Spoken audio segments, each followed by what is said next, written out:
Romanos 1, Paulo, servo de Jesus Cristo, chamado para apóstolo, separado para o Evangelho de Deus, o qual antes prometeu pelos seus profetas nas santas Escrituras, acerca de seu filho, que nasceu da descendência de Davi segundo a carne, declarado Filho de Deus em poder, segundo o Espírito de santificação, pela ressurreição dos mortos, Jesus Cristo, nosso Senhor, pelo qual recebemos a graça e o apostolado, para a obediência da fé entre todas as gentes pelo seu nome, entre as quais sois também vós chamados para serdes de Jesus Cristo, a todos os que estáis em Roma, amados de Deus, chamados santos, graça a vós e paz de Deus nosso Pai, e do Senhor Jesus Cristo.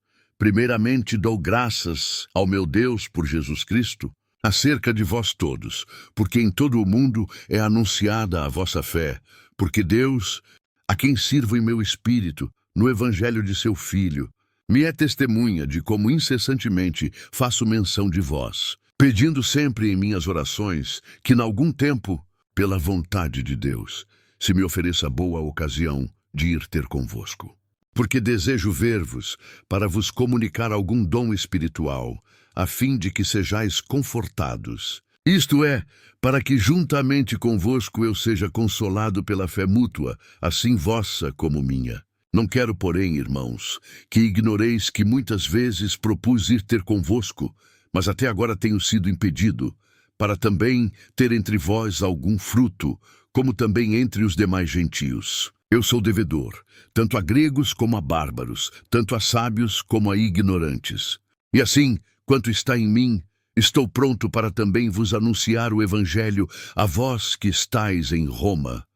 Porque não me envergonho do Evangelho de Cristo, pois é o poder de Deus para a salvação de todo aquele que crê, primeiro do judeu e também do grego. Porque nele se descobre a justiça de Deus, de fé em fé, como está escrito: mas o justo viverá pela fé, porque do céu se manifesta a ira de Deus sobre toda a impiedade e injustiça dos homens que detêm a verdade em injustiça.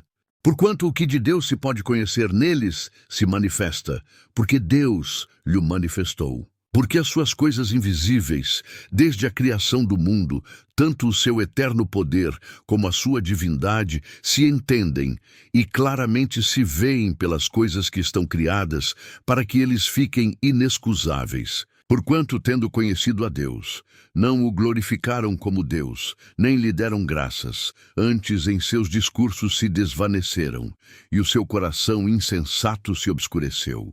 Dizendo-se sábios, tornaram-se loucos, e mudaram a glória do Deus incorruptível em semelhança da imagem de homem corruptível, e de aves, e de quadrúpedes, e de répteis. Por isso também Deus os entregou às concupiscências de seus corações, à imundícia, para desonrarem seus corpos entre si. Pois estes mudaram a verdade de Deus em mentira, e honraram e serviram mais a criatura do que o Criador, que é bendito eternamente. Amém. Por isso Deus os abandonou às paixões infames, porque até as suas mulheres mudaram o uso natural, no contrário à natureza. E semelhantemente, também os homens, deixando o uso natural da mulher, se inflamaram em sua sensualidade uns para com os outros, homens com homens, cometendo torpeza e recebendo em si mesmos a recompensa que convinha ao seu erro. E como eles não se importaram de ter conhecimento de Deus, assim Deus os entregou a um sentimento perverso, para fazerem coisas que não convêm. Estando cheios de toda a iniquidade, fornicação, malícia, avareza, maldade, cheios de inveja, homicídio, contenda, engano, malignidade, sendo murmuradores, difamadores, aborrecedores de Deus, injuriadores, soberbos, presunçosos, inventores de males, desobedientes aos pais e às mães, nécios, infiéis nos contratos, sem afeição natural, irreconciliáveis, sem misericórdia. Os quais, conhecendo o juízo de Deus, que são dignos de morte os que tais coisas praticam, não somente as fazem, mas também se agradam dos que as fazem. Romanos 2. Portanto, és inexcusável quando julgas, ó homem, quem quer que sejas, porque te condenas a ti mesmo naquilo em que julgas a outro. Pois tu, que julgas, fazes o mesmo, e bem sabemos que o juízo de Deus é segundo a verdade sobre os que tais coisas fazem. E tu, ó homem que julgas os que fazem tais coisas, cuidas que fazendo-as tu escaparás ao juízo de Deus? Ou desprezas tu as riquezas da sua benignidade, e paciência e longanimidade, ignorando que a benignidade de Deus te leva ao arrependimento? Mas, segundo a tua dureza e teu coração impenitente, entesouras ira para ti no dia da ira e da manifestação do juízo de Deus, o qual recompensará cada um segundo as suas obras. A saber, a vida eterna aos que com perseverança em fazer bem procuram glória, honra e incorrupção, mas a indignação e a ira aos que são contenciosos, desobedientes à verdade e obedientes à iniquidade. Tribulação e angústia sobre toda a alma do homem que faz o mal, primeiramente do judeu e também do grego. Glória, porém, e honra e paz a qualquer que pratica o bem, primeiramente ao judeu e também ao grego. Porque para com Deus não há acepção de pessoas. Porque todos os que sem lei pecaram, sem lei também perecerão. E todos os que sob a lei pecaram, pela lei serão julgados. Porque os que ouvem a lei não são justos diante de Deus, mas os que praticam a lei hão de ser justificados. Porque quando os gentios que não têm lei fazem naturalmente as coisas que são da lei, não tendo eles lei, para si mesmos são lei, os quais mostram a obra da lei escrita em seus corações, testificando juntamente a sua consciência e os seus pensamentos, quer acusando-os, quer defendendo-os. No dia em que Deus há de julgar os segredos dos homens por Jesus Cristo, segundo o meu evangelho. Eis que tu que tens por sobrenome judeu, e repousas na lei, e te glorias em Deus, e sabes a sua vontade e aprovas as coisas excelentes, sendo instruído por lei, e confias que és guia dos cegos, luz dos que estão em trevas, instrutor dos nécios, mestre de crianças, que tens a forma da ciência e da verdade na lei. Tu, pois, que ensinas a outro, não te ensinas a ti mesmo? Tu que pregas que não se deve furtar, furtas. Tu que dizes que não se deve adulterar, adulteras. Tu que abominas os ídolos, cometes sacrilégio. Tu que te glorias na lei, desonras a Deus pela transgressão da lei. Porque, como está escrito, o nome de Deus é blasfemado entre os gentios por causa de vós. Porque a circuncisão é, na verdade, proveitosa, se tu guardares a lei. Mas se tu és transgressor da lei, a tua circuncisão se torna em incircuncisão. Se, pois, a incircuncisão guardar os preceitos da lei, porventura a incircuncisão não será reputada como circuncisão? E a incircuncisão, que por natureza o é, se cumpre a lei, não te julgará porventura a ti, que pela letra e circuncisão és transgressor da lei? Porque não é judeu o que o é exteriormente, nem é circuncisão a que o é exteriormente na carne. Mas é judeu o que o é no interior, e circuncisão a que é do coração, no espírito, não na letra, cujo louvor não provém dos homens, mas de Deus. Romanos 3. Qual é, pois, a vantagem do judeu? Ou qual a utilidade da circuncisão? Muita em toda a maneira, porque primeiramente as palavras de Deus lhe foram confiadas, pois que, se alguns foram incrédulos, a sua incredulidade aniquilará a fidelidade de Deus? De maneira nenhuma.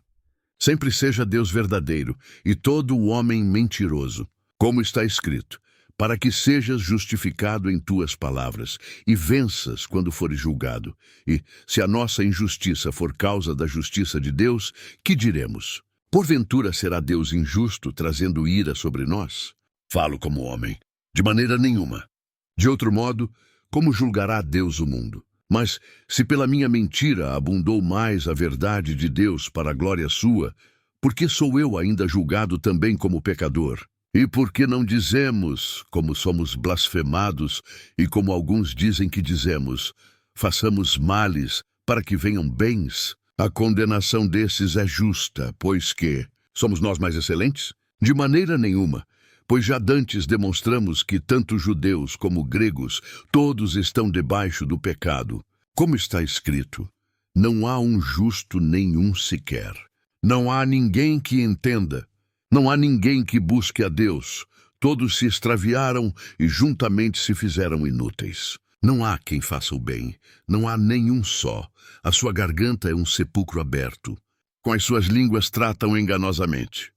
Peçonha de áspides está debaixo de seus lábios, cuja boca está cheia de maldição e amargura. Os seus pés são ligeiros para derramar sangue. Em seus caminhos há destruição e miséria, e não conheceram o caminho da paz. Não há temor de Deus diante de seus olhos. Ora, nós sabemos que tudo o que a lei diz, aos que estão debaixo da lei o diz, para que toda a boca esteja fechada e todo o mundo seja condenável diante de Deus. Por isso, nenhuma carne será justificada diante dele pelas obras da lei, porque pela lei vem o conhecimento do pecado. Mas agora se manifestou sem a lei a justiça de Deus, tendo o testemunho da lei e dos profetas. Isto é, a justiça de Deus pela fé em Jesus Cristo para todos e sobre todos os que creem. Porque não há diferença, porque todos pecaram e destituídos estão da glória de Deus, sendo justificados gratuitamente pela sua graça, pela redenção que há em Cristo Jesus, ao qual Deus propôs para propiciação pela fé no seu sangue, para demonstrar a sua justiça pela remissão dos pecados dantes cometidos sob a paciência de Deus, para a demonstração da sua justiça neste tempo presente, para que ele seja justo e justificador daquele que tem fé em Jesus. Onde está logo a vanglória? É excluída. Por qual lei? Das obras, não, mas pela lei da fé. Concluímos, pois, que o homem é justificado pela fé sem as obras da lei. É porventura Deus somente dos judeus? E não o é também dos gentios? Também dos gentios, certamente, visto que Deus é um só, que justifica pela fé a circuncisão e por meio da fé a incircuncisão. Anulamos, pois, a lei pela fé? De maneira nenhuma, antes estabelecemos a lei. Romanos 4. Que diremos, pois, ter alcançado Abraão, nosso pai segundo a carne? Porque se Abraão foi justificado pelas obras, tem de que se gloriar, mas não diante de Deus. Pois que diz a Escritura? Creu Abraão em Deus, e isso lhe foi imputado como justiça. Ora, aquele que faz qualquer obra não lhe é imputado o galardão segundo a graça, mas segundo a dívida. Mas aquele que não pratica, mas crê naquele que justifica o ímpio, a sua fé lhe é imputada como justiça. Assim também Davi declara bem-aventurado o homem a quem Deus imputa a justiça sem as obras, dizendo, bem-aventurados aqueles cujas maldades são perdoadas e cujos pecados são cobertos. Bem-aventurado o homem a quem o Senhor não imputa o pecado. Vem, pois esta bem-aventurança sobre a circuncisão somente, ou também sobre a incircuncisão? Porque dizemos que a fé foi imputada como justiça a Abraão. Como lhe foi, pois, imputada? Estando na circuncisão ou na incircuncisão? Não na circuncisão, mas na incircuncisão. E recebeu o sinal da circuncisão, selo da justiça da fé, quando estava na incircuncisão, para que fosse pai de todos os que creem, estando eles também na incircuncisão, a fim de que também a justiça lhe seja imputada. E fosse pai da circuncisão, daqueles que não somente são da circuncisão, mas que também andam nas pisadas daquela fé que teve nosso pai Abraão, que tivera na incircuncisão. Porque a promessa de que havia de ser herdeiro do mundo não foi feita pela lei a Abraão, ou a sua posteridade, mas pela justiça da fé. Porque, se os que são da lei são herdeiros, logo a fé é vã e a promessa é aniquilada. Porque a lei opera a ira, porque onde não há lei também não há transgressão. Portanto, é pela fé, para que seja segundo a graça, a fim de que a promessa seja firme a toda a posteridade, não somente a que é da lei, mas também a que é da fé que teve Abraão, o qual é pai de todos nós. Como está escrito, por pai de muitas nações te constituí, perante aquele no qual creu, a saber Deus, o qual vivifica os mortos, e chama as coisas que não são como se já fossem. o qual, em esperança, creu contra a esperança, tanto que ele tornou-se pai de muitas nações, conforme o que lhe fora dito. Assim será a tua descendência. E não enfraquecendo na fé, não atentou para o seu próprio corpo já amortecido, pois era já de quase 100 anos, nem tampouco para o amortecimento do ventre de Sara, e não duvidou da promessa de Deus por incredulidade, mas foi fortificado na fé, dando glória a Deus, e estando certíssimo de que o que ele tinha prometido também era poderoso para o fazer. Assim isso lhe foi também imputado como justiça. Ora, não só por causa dele está escrito que lhe fosse tomado em conta, mas também por nós, a quem será tomado em conta, os que cremos naquele que dentre os mortos ressuscitou a Jesus nosso Senhor, o qual por nossos pecados foi entregue e ressuscitou para nossa justificação. Romanos 5. Tendo sido, pois, justificados pela fé, temos paz com Deus, por nosso Senhor Jesus Cristo, pelo qual também temos entrada pela fé a esta graça, na qual estamos firmes e nos gloriamos na esperança da glória de Deus.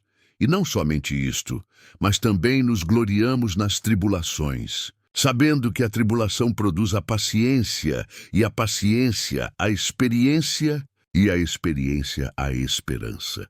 E a esperança não traz confusão, porquanto o amor de Deus está derramado em nossos corações pelo Espírito Santo que nos foi dado.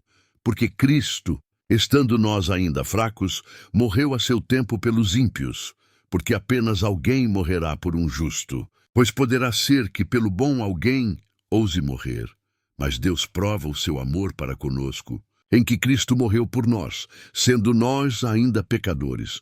Logo muito mais agora, tendo sido justificados pelo seu sangue, seremos por ele salvos da ira. Porque se nós, sendo inimigos, fomos reconciliados com Deus pela morte de seu Filho, muito mais, tendo sido já reconciliados, seremos salvos pela sua vida.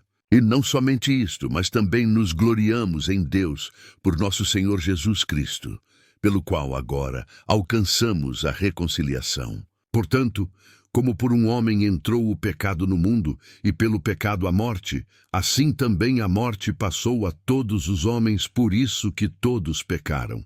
Porque até a lei estava o pecado no mundo, mas o pecado não é imputado, não havendo lei. No entanto, a morte reinou desde Adão até Moisés, até sobre aqueles que não tinham pecado, à semelhança da transgressão de Adão, o qual é a figura daquele que havia de vir. Mas não é assim o dom gratuito como a ofensa. Porque se pela ofensa de um morreram muitos, muito mais a graça de Deus e o dom pela graça, que é de um só homem, Jesus Cristo, abundou sobre muitos. E não foi assim o dom como a ofensa, por um só que pecou. Porque o juízo veio de uma só ofensa, na verdade, para a condenação.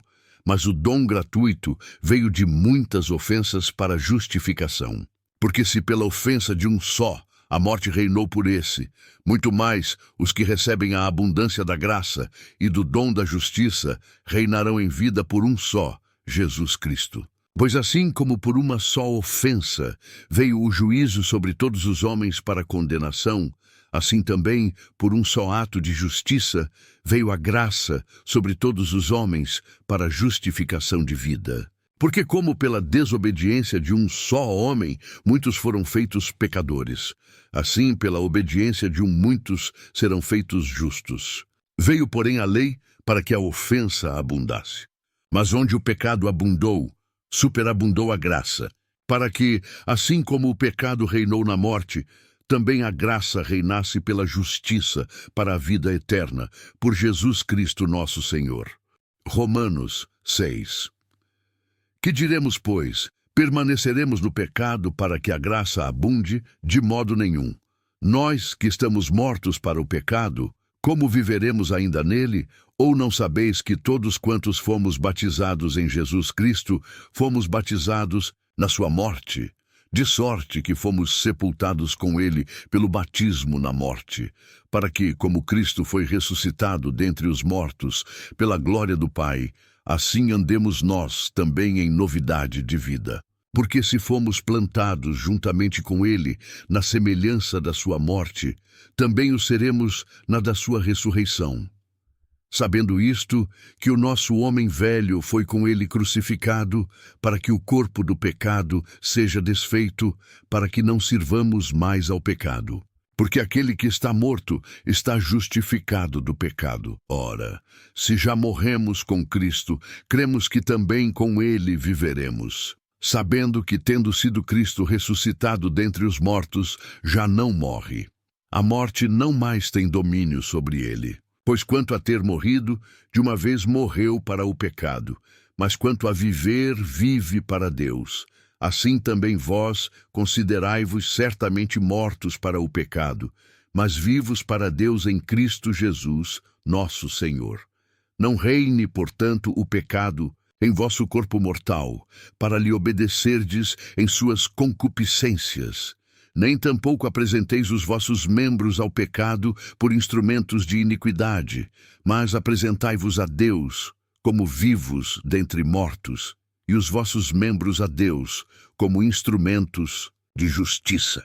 Porque o pecado não terá domínio sobre vós, pois não estáis debaixo da lei, mas debaixo da graça. Pois que pecaremos porque não estamos debaixo da lei, mas debaixo da graça? De modo nenhum. Não sabeis vós que a quem vos apresentardes, por servos para lhe obedecer, sois servos daquele a quem obedeceis, ou do pecado para a morte, ou da obediência para a justiça? Mas graças a Deus que, tendo sido servos do pecado, obedecestes de coração à forma de doutrina a que fostes entregues. E libertados do pecado, fostes feitos servos da justiça. Falo como homem pela fraqueza da vossa carne, pois que assim como apresentastes os vossos membros para servirem à imundícia e à maldade para a maldade, assim apresentai agora os vossos membros para servirem à justiça para a santificação. Porque quando éreis servos do pecado, estáveis livres da justiça. E que fruto tinhais então das coisas de que agora vos envergonhais? Porque o fim delas é a morte. Mas agora, libertados do pecado e feitos servos de Deus, tendes o vosso fruto para a santificação e, por fim, a vida eterna. Porque o salário do pecado é a morte, mas o dom gratuito de Deus é a vida eterna, por Cristo Jesus nosso Senhor.